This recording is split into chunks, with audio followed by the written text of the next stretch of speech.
Labvakar, Spotlight LV lasītāji!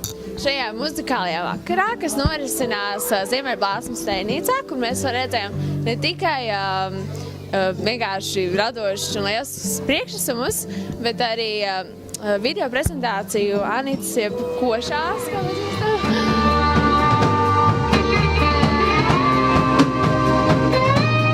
Kāds jūs ieklausīs pēc šī pasākuma? Man šis pasākums ir ļoti svarīgs, jo es viņam ilgi gatavojos.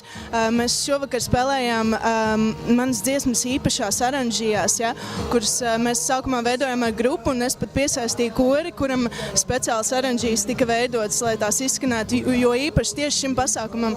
Un arī, protams, visas vieta, dekorācijas, tā ideja, ja, arī tēja, viss ir ar mīlestību taisīts un pārdomāts un ilgstoši, tā kā mēs esam gatavojušies. Ja, un, man negribējās to darīt tā kā parasti to dara kādos kokteļu bāros vai klubiņos. Man gribējās tieši tā kā es biju izsapņojusi un tieši savā stiliņā to darīt.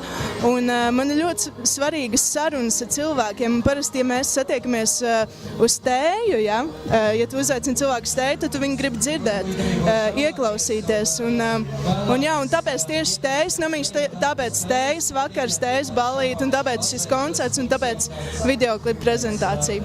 Lūdzu, kā redzējām jūsu videoklipa prezentāciju, kas starp citu bija ļoti radoša un, manuprāt, man ļoti patika.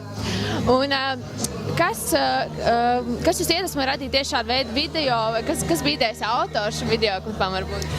Video autors ir Silvestris Streičs. Mēs ar viņu satikāmies dzimuši mūzikai Okatas skatuvēs, spēlējām vienā bandā, ja, vienā grupā. Un beigās mēs, izejot no šova, tā kā darījām to, kas pašiem vistuvāk sirdī, un viņam ir ļoti liels talants uz video veidošanu.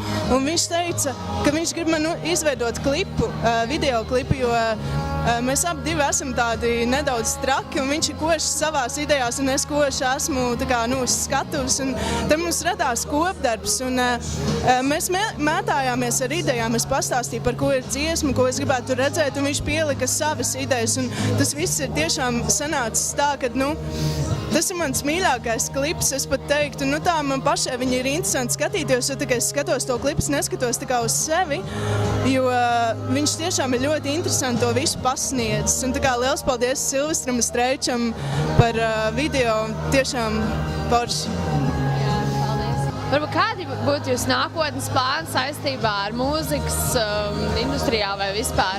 Kur jūs varbūt plānojat kādas dziesmas ierakstīt, varbūt kādos koncertos uzstāties? Es noteikti uzstājos vēl joprojām koncertos. Man koncerti notiek ik pa laikam, gan akustiski, gan arī pilnā skaņā, gan mēs arī ar Dzelzs Vilku spēlējam ik pa laikam. Tas viss būs un ir, bet es pašlaik arī ierakstu dziesmu, ko īstenībā daudzi atbalstītāji jautā, kad tev būs tā dziesma, visums saraujas mazāks.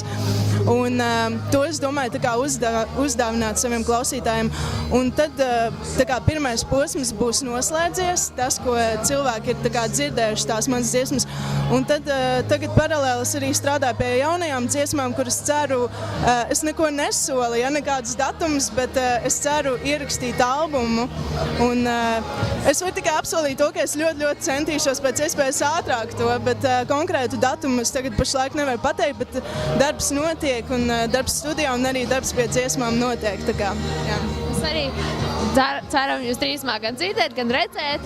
Un paldies jums par interviju un baudam šo vakaru, turpinam dzert tēju, ēst kūciņus un viss. Vislabāk!